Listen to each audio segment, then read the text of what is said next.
नमस्कार। अभी 10वीं और 12वीं के परीक्षा परिणाम घोषित हो चुके हैं। तो ऐसे में करियर की यात्रा तय करने का समय है। तो आज विचार मंथन का विषय रहेगा करियर की यात्रा तय करने के 4 चरण। आज की जनरेशन करियर ओरिएंटेड है। हो भी क्यों नहीं? जिस रफ्तार से समय बदल रहा है, उतनी ही रफ्तार से जिम्मेदारियां और जरूरतें भी बढ़ती जा रही हैं। तो ऐसे में जरूरी है सही समय पर सही काम से जुड़ जाना, क्योंकि जितना अधिक अनुभव होता है, बच्चे उतनी अधिक उन्नति कर पाते हैं, उतना ही खुशहाल जीवन जी पाते हैं।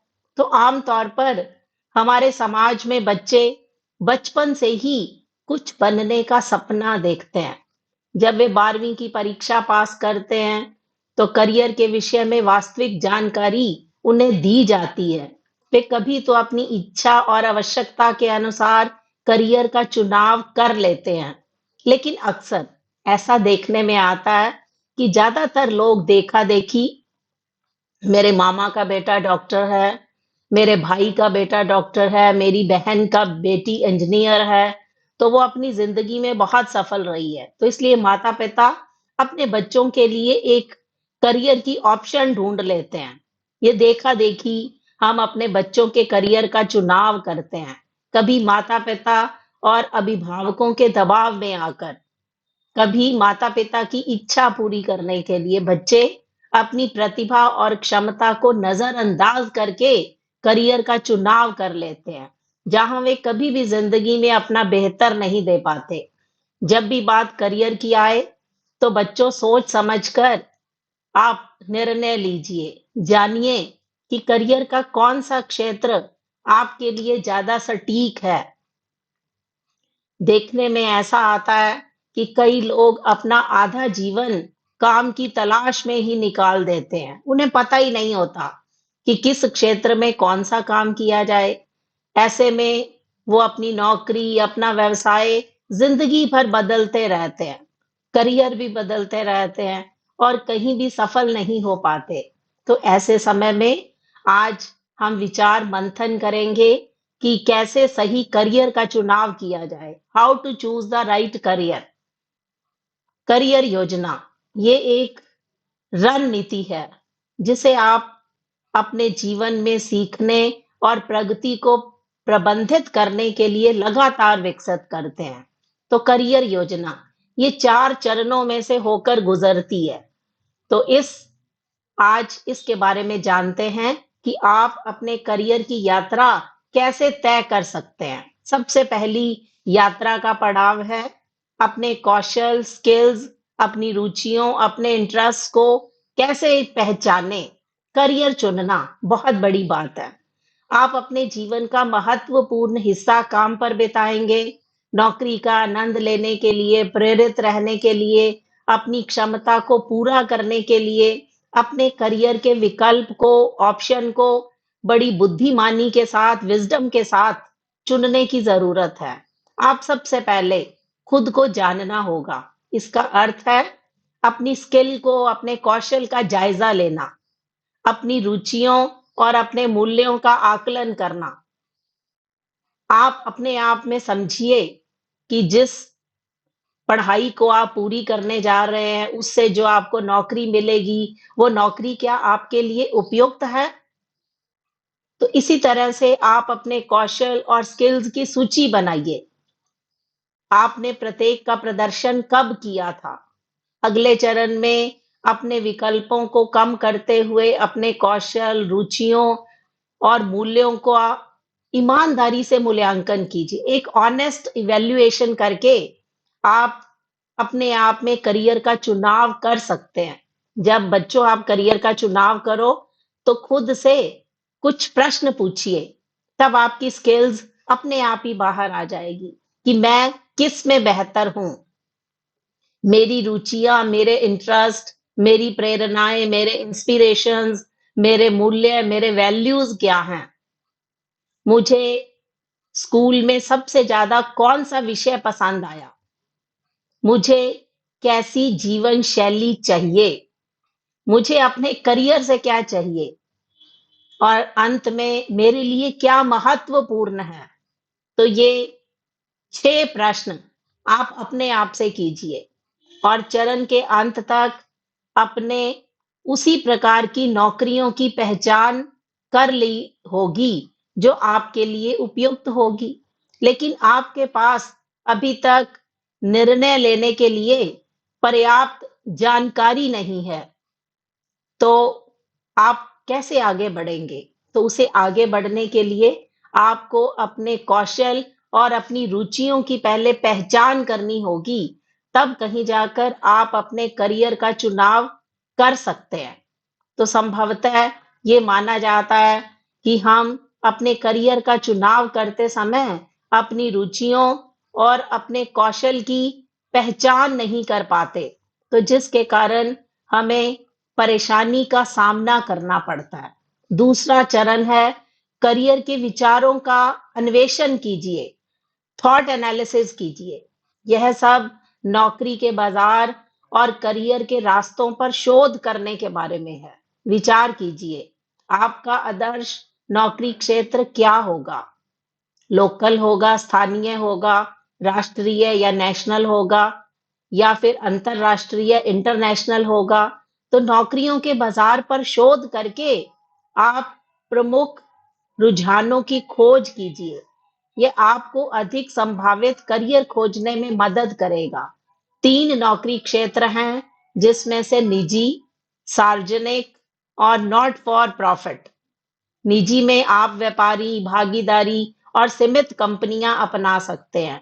सार्वजनिक में लोकल, नेशनल, कुछ एजेंसियां, कुछ चार्टर्ड ग्रुप्स आदि को आप अपना सकते हैं। और नॉट फॉर प्रॉफिट में आप दान और स्वैच्छिक कार्य, सेल्फ वर्क फील्ड के क्षेत्र का चुनाव कर सकते हैं। तो लगभग 5 से 10 नौकरियों की एक शॉर्ट लिस्ट आपके सामने तैयार हो जाएगी, तो जिससे आप अपने बारे में चुनाव कर सकते हैं, जिसमें development of real effective exchange rate को भी अपना सकते हैं, एम्प्लॉयमेंट अप्रोच, नौकरी का विवरण, संबंधित नौकरियां, वेतन, शर्तें, ट्रेनिंग। तो इस प्रकार से आप एक निश्चित करियर पथ पर खुद को कमिटेड कर सकते हैं और उन क्षेत्रों में अंतर्दृष्टि प्राप्त करने में, इंट्यूशन पाने में आपको मदद मिलेगी, जिसमें आप अपनी रुचि रखते हैं। तीसरा चरण है निर्णय लें, टेक डिसीजन। अब आप निर्णय लेना शुरू करने के लिए तैयार हैं। आपने अपने बारे में जो सीखा है, अपने ऑप्शंस, अपनी नौकरियों के बाजार के बारे में जो कुछ आपने खोजा है, उसको आपस में मिलाइए।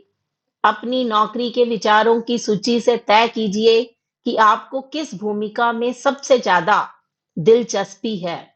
अगर आप अपनी पहली पसंद का पीछा करने में सक्षम नहीं हैं, तो 1 या 2 विकल्प और चुनिए। निर्णय लेने में सहायता करने के लिए आप अपने आप से कुछ प्रश्न पूछिए, तो जिसमें आप अपने आप से विचार कर सकते हैं कि क्या मुझे रोजाना काम करने में मजा आता है? क्या यह मेरी अधिकांश प्राथमिकताओं, प्रायोरिटीज को पूरा करता है? क्या मेरे पास सही स्किल है? क्या कंपनी मेरे वैल्यूज के अनुकूल है? क्या कोई मेरी स्थानीय वित्तीय कौशल सीमाएं हैं जिन्हें मुझे ध्यान में रखना चाहिए? क्या जितना मुझे वेतन चाहिए, वेतन के बारे में मेरी नौकरी रियलिस्टिक है? तो ये सारे प्रश्न बच्चों आप अपने आप से कीजिए। तो आप किसी निष्कर्ष पर पहुंचने के लिए संघर्ष कर रहे हैं और निर्णय लेने की प्रक्रिया में सहायता करने के लिए आप अक्सर अपने आप में ये विचार रखिए, ताकि आप निर्णय लेने में कामयाब हो सकें। किसी विशेष नौकरी, करियर के पेशेवरों, प्रोफेशनल्स को, ऑपोजिशंस को लिस्टेड कीजिए, जो जिसमें आप स्वॉट एनालिसिस कर सकते हैं। और स्वॉट एनालिसिस करते समय आप अपनी ताकत को पहचानिए, अपनी स्ट्रेंथ के बारे में जानिए कि आपका कौशल क्या है, आपके लक्षण क्या हैं, आप किस भूमिका में सही बैठते हैं? आप कोई और काम कर भी सकते हैं या नहीं कर सकते? क्या आपको यही आपकी स्ट्रेंथ यूनिक बना सकती है, अद्वितीय बना सकती है? स्ट्रेंथ्स के बाद स्वोट एनालिसिस करते समय दूसरा आप अपनी कमजोरियों पर विचार करोगे। आप किन क्षेत्रों में सुधार कर सकते हो? आपके पास किसी ऐसे कौशल की कमी है, आपको उस भूमिका में उत्कृष्ट प्रदर्शन करने में, एक्सीलेंट डेमोन्स्ट्रेशन देने में वो रोक सकती है, जिससे आप आगे बढ़ना चाहते हैं। अपनी कमजोरियों के बारे में जानिए। उसके बाद है अपॉर्चुनिटीज, अवसर। क्या आपका उद्योग बढ़ रहा है? क्या आप अपने प्रतिस्पर्धियों, ओपोनेंट्स की गलतियों और बाजार में कमियों का फायदा उठा सकते हैं? चेतावनियां, थ्रेट्स। क्या आपकी कमजोरियां काम पर आपकी प्रगति को धीमा कर सकती हैं? क्या कोई और चीज है जो आपके विकास में बाधक हो सकती है, जैसे कि आईटी सेक्टर में परिवर्तन होना, प्रौद्योगिकी में परिवर्तन होना? तो अपने आप में स्वोट एनालिसिस कीजिए। निर्णय लेने में आपकी सहायता करने के लिए बहुत सी विचारधाराएं उपलब्ध हैं, जैसे कंपनी की वेबसाइटें, परिवार, दोस्त, अखबारों के लेख, professional groups, industrial conferences, tutors, employment services. तो आप शायद एक से अधिक करियर के लिए अपने आप को उपयुक्त पा सकते हैं। नौकरी चाहने वाले आमतौर पर अपने कामकाजी जीवन में एक से अधिक बार करियर की दिशा बदलते हैं। और करियर योजना में चौथा चरण है प्राप्त करने योग्य लक्ष्य निर्धारित करना। आपकी करियर योजना में यह रेखांकित करना चाहिए कि आप वहां कैसे पहुंचेंगे, जहां आप होना चाहते हैं। किन कामों की जरूरत है? आप कब आपके छोटे, मध्यम और दीर्घकालिक, शॉर्ट टर्म, मीडियम टर्म और लॉन्ग टर्म गोल्स में विभाजित कीजिए।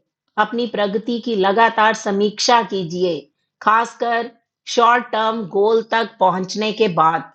यदि आपकी स्थिति में परिवर्तन होता है, तो आपको अपनी बैकअप विकास योजना बनानी पड़ेगी।